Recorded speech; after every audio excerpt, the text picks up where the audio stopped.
नमस्कार विद्यार्थियों, मैं डॉक्टर मोनिका खेतरपाल आपको बीएससी पार्ट सेकंड का थर्ड पेपर ऑप्टिक्स पढ़ा रही हूँ।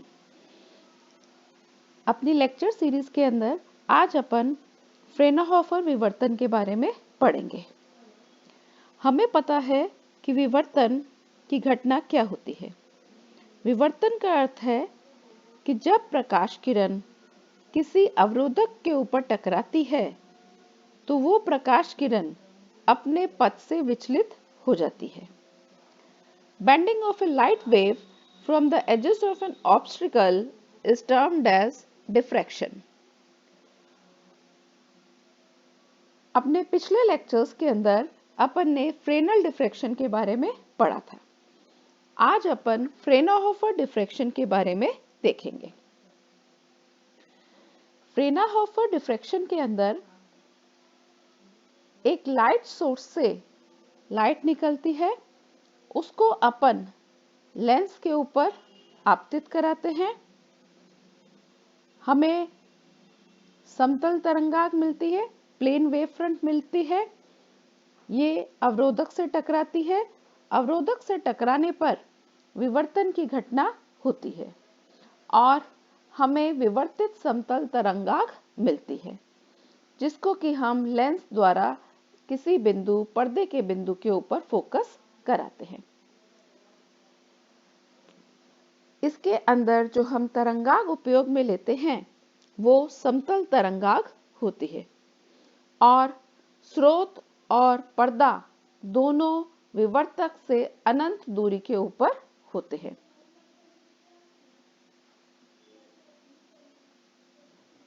आज अपन एक एकल रेखा छिद्र से फ्रेनहोफर विवर्तन की घटना को देखेंगे।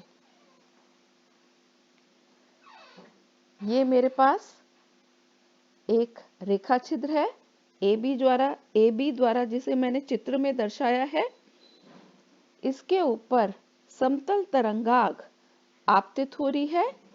WF मेरी समतल तरंगाग है। अब इस तरंगाग का प्रत्येक बिंदु द्वितीयक प्रकाश स्रोत की तरह काम करता है। ये मेरी आपतित दिशा है। जैसे ही ये तरंगाग विवर्तक से टकराती है तो ये अपने पथ से थीटा कोण से मुड़ती हुई पर्दे के बिंदु P पर फोकस होती है। तो हमारे पास जो विवर्तित तरंगाग है वो समतल है और उसको हमने चित्र में W' F' द्वारा दर्शाया है और इसको फोकस करने के लिए यहाँ पर हमने लेंस का उपयोग किया है। अब हमें इस बिंदु P के ऊपर, पर्दे के बिंदु P के ऊपर तीव्रता का मान निकालना है। पर्दे के बिंदु P के ऊपर तीव्रता का मान निकालने के लिए मैं ये मान रही हूं कि हमारा जो रेखा छिद्र है, स्लिट है AB, ये इसमें से जो प्रकाश किरण आ रही है वो प्रकाश किरण समान आयाम, जिसको कि हम स्मॉल a से लिख रहे हैं, और इन सब की तरंगाग प्रकाश स्रोत जो है इन सब की कला समान है। अब बिंदु P के ऊपर आने वाली प्रकाश किरण के लिए हम A व B बिंदु से जो प्रकाश किरण आ रही है उनके मध्य पथांतर का मान निकालेंगे। ये मान निकालने के लिए हम A बिंदु से ऊपर वाली तरंगाग के ऊपर परपेंडिकुलर डाल रहे हैं। ये मेरा परपेंडिकुलर है A के, तो पथांतर का मान क्या आ जाएगा? पथांतर बराबर BK और त्रिभुज ABK से BK का मान आ जाएगा E sin थीटा। E मेरे पास यहाँ इस स्लिट की चौड़ाई है। तो हमने हमारे पथांतर पाथ डिफरेंस की वैल्यू निकाल ली। पाथ डिफरेंस से हम फेज डिफरेंस का मान, कला अंतर का मान निकाल सकते हैं। कला अंतर का मान आ जाएगा 2 pi by lambda E sine theta के बराबर। इस कला अंतर को मैं डेल्टा से रिप्रेजेंट कर रही हूं। हमारा ये जो रेखा छिद्र है ए बी, मैं मान रही हूं इसके अंदर जो प्रकाश के स्रोत है, हर प्रकाश स्रोत का हमने आयाम तो माना है ए, और कुल मेरे जो प्रकाश स्रोत हैं, तरंगाएं हैं, उनकी संख्या मैं मान रही हूं स्मॉल p के बराबर। तो मेरे पास कुल पथांतर तो मैंने अभी निकाला है डेल्टा के बराबर। तो प्रत्येक तरंगांक से क्रमागत तरंगे जो निकल रही हैं, उनके मध्य कलांतर का मान कितना आ जाएगा? Delta upon small p। यहाँ पर स्मॉल p मेरे पास द्वितीयक स्रोतों की संख्या है। अब मैं P बिंदु के ऊपर परिणामी आयाम निकालने के लिए बहुभुज विधि का उपयोग कर रही हूं। पॉलीगन मेथड का हम उपयोग इसके अंदर करेंगे। पॉलीगन मेथड का उपयोग करने के लिए हम क्या कर रहे हैं, यहां पर ये मैंने बिंदु A दर्शाया है। ये पहली तरंग है। आयाम हमने माना है प्रत्येक तरंग का स्मॉल a के बराबर।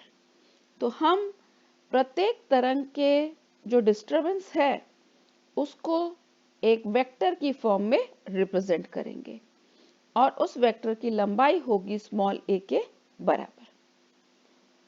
तो हमने यहाँ पर A बिंदु से स्टार्ट किया है। अब A बिंदु से जो तरंगांक निकल रही है उसकी लंबाई है स्मॉल a के बराबर। इसके आगे हमने दूसरी तरंगांक को भी लंबाई a द्वारा दर्शाया है और दो पास वाली जो तरंगे हैं उन तरंगों के मध्य कलांतर का मान है डेल्टा अपॉन p के बराबर। तो इस प्रकार अपन A बिंदु से अंतिम बिंदु B तक सदिश रूप में जा सकते हैं और प्रथम बिंदु A से अंतिम बिंदु B के मध्य जो कुल कला अंतर हमने माना था वो हमारे पास आ जाएगा डेल्टा के बराबर। तो हमारे पास यहाँ पर यह अपन देख सकते हैं कि ये जो सदिश से हमने चित्र बनाया है ये एक आर्क की फॉर्म ले रहा है। अब हम क्या खींच रहे हैं, पहला जो हमारा सदिश है और अंतिम सदिश है, यहां से स्पर्श रेखा हम बना रहे हैं। ये बिंदु C पर मिल रही है। तो ज्यामिति ज्योमेट्रिक्स के अकॉर्डिंग ये एंगल भी कितना होगा? डेल्टा के बराबर। हम यहां से परपेंडिकुलर खींच रहे हैं CG, ये कोण हो गया डेल्टा बाय 2 के बराबर। तो यहां से मैं कोण डेल्टा का मान निकाल लूं। कोण का मान होता है चाप बटे त्रिज्या। चाप का मान कितना है? चाप की लंबाई, प्रत्येक तरंगांक की लंबाई हमने a के बराबर खींची है, तो चाप की लंबाई आ जाएगी PA के बराबर। तो कोण का मान आ गया PA बटा त्रिज्या का मान लूं मैं R के बराबर। तो यहां से त्रिज्या R का मान आ गया PA अपॉन डेल्टा। ये मेरे पास त्रिज्या R का मान आ गया। अब यहां से ये हमने परपेंडिकुलर डाला है CG, तो यहां से मैं ACG, ये कोण बराबर है BCG के बराबर है और ये मेरा कोण है डेल्टा बाय 2 के बराबर। तो यहां से त्रिभुज से साइन डेल्टा बाय 2 निकाल लूं। साइन डेल्टा बाय 2 आ जाएगा AG अपॉन AC। यह आ गया साइन डेल्टा बाय 2 बराबर AG अपॉन AC। अब कुल लंबाई कितनी है AG की? डबल, तो ट्वाइस ऑफ AG, ये बराबर आएगा AB के। तो AG का मान आ गया AC into sine delta by 2 और AC मान मेरे पास R के बराबर है। R का मान हम निकाल चुके हैं, PA अपॉन डेल्टा। तो AB की वैल्यू आ गई 2 into PA upon delta sine of delta by 2। इसको मैं इस फॉर्म में भी लिख सकती हूँ, PA sine delta by 2 upon delta upon 2। तो मेरे पास यहाँ ये जो फैक्टर है डेल्टा बाय 2, इसको मैं अल्फा के बराबर रख रही हूँ। तो परिणामी आयाम जिसको कि हम कैपिटल A से रिप्रेजेंट कर रहे हैं, ये मान आ जाएगा PA sine alpha upon alpha. तो बिंदु P के ऊपर तीव्रता का मान आ जाएगा, परिणामी तीव्रता को मैं I0 से लिख रही हूँ। तीव्रता आयाम के वर्ग के बराबर होती है, समानुपाती होती है। I0 बराबर a square p square a square, इसको स्क्वायर कर दें, sine square alpha upon sine alpha square.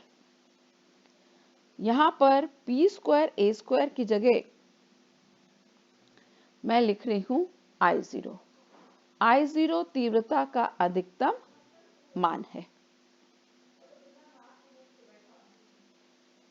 अब मुझे केंद्रीय उच्चिष्ट की तीव्रता निकालनी है। जो सेंटर पे मैक्सिमा बन रहा है उसके लिए इंटेंसिटी की वैल्यू निकालनी है।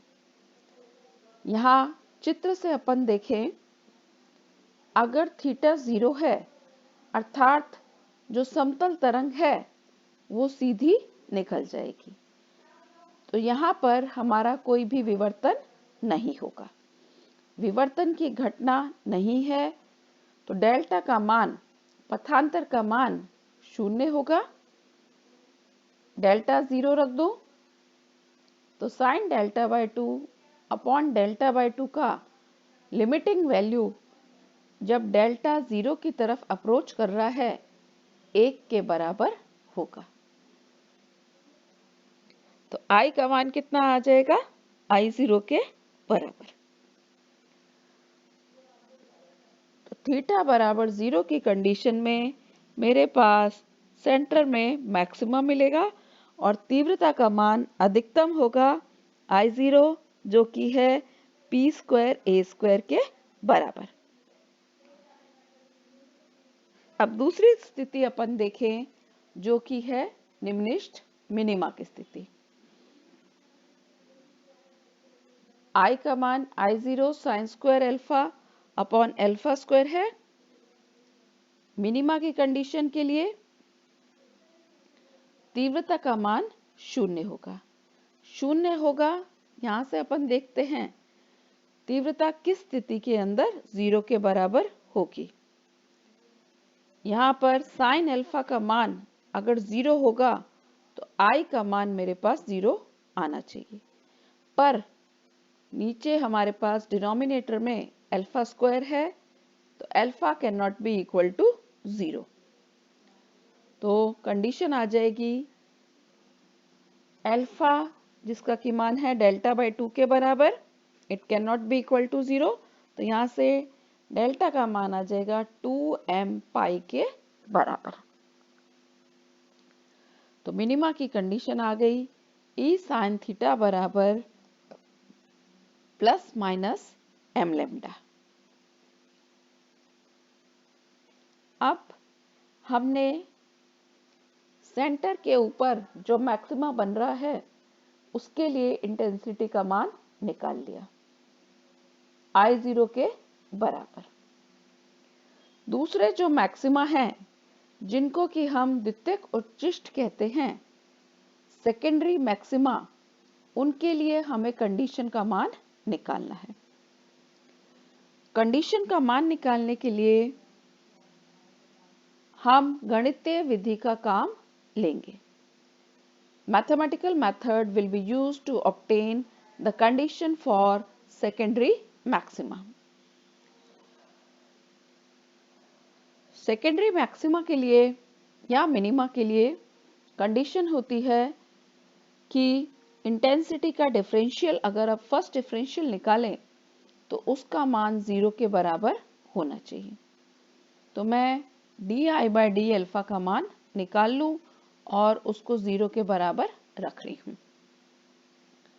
इंटेंसिटी का मान हमने निकाला था I0 sin square alpha upon alpha square. इसको मैं अल्फा के रेस्पेक्ट में डिफरेंशिएट कर दूं।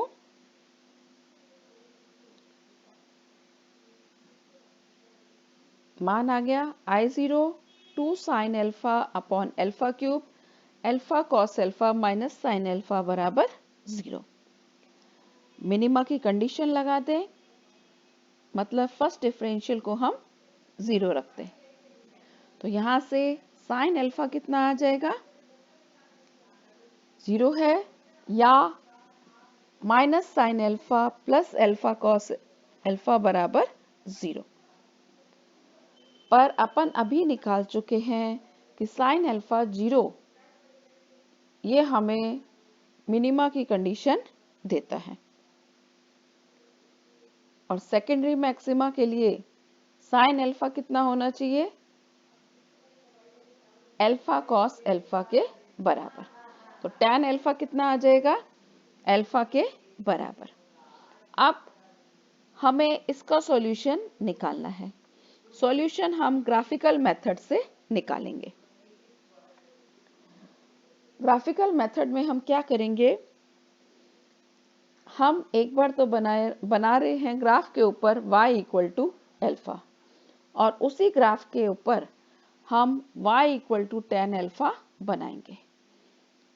ये रिप्रेजेंट करने के लिए मैंने फर्स्ट लाइन को रिप्रेजेंट करने के लिए, मतलब y इक्वल टू अल्फा को रिप्रेजेंट करने के लिए हमने 45 डिग्री एंगल के ऊपर ओरिजिन से जाती हुई एक स्ट्रेट लाइन ड्रॉ की है, और बाकी लाइंस हमने y equal to tan alpha के अकॉर्डिंग बनाई है। ये हमने बनाया है ग्राफ। तो इन दोनों ग्राफ का इंटरसेक्शन पॉइंट हम निकालेंगे, जो इसका सॉल्यूशन हमें देगा। अल्फा की वैल्यू आ जाएगी 0, 1.43 पाई, 2.46 पाई, इसी तरह से आगे। Alpha equal to 0 central maxima को कोरस्पॉन्ड करता है। बाकी सेकेंडरी मैक्सिमा के लिए अल्फा की वैल्यूज हमने निकाल ली। तो यहां से अल्फा को अपन सिंप्लीफाइड या जनरल फॉर्म में लिखें तो यह आ जाएगा 2m + 1 π/2। इंटेंसिटी की वैल्यू आ जाएगी 4I0 2m + 1 whole square pi square. First equation से अपन निकाल सकते हैं कंडीशन सेकेंडरी मैक्सिमा के लिए E sin theta is equal to 3λ/2। तो इंटेंसिटी की वैल्यू आ जाएगी I0 अपॉन 22। तो मेरे पास सेकेंडरी मैक्सिमा, फर्स्ट जो सेकेंडरी मैक्सिमा है उसकी इंटेंसिटी का मान आ जाएगा I0 अपॉन 22। इसी तरह सेकेंडरी मैक्सिमा की इंटेंसिटी की वैल्यू आ जाएगी I0 अपॉन 61। तो अपन देख सकते हैं ग्राफ से इंटेंसिटी वर्सेस एंगल अपन अगर ग्राफ बनाएं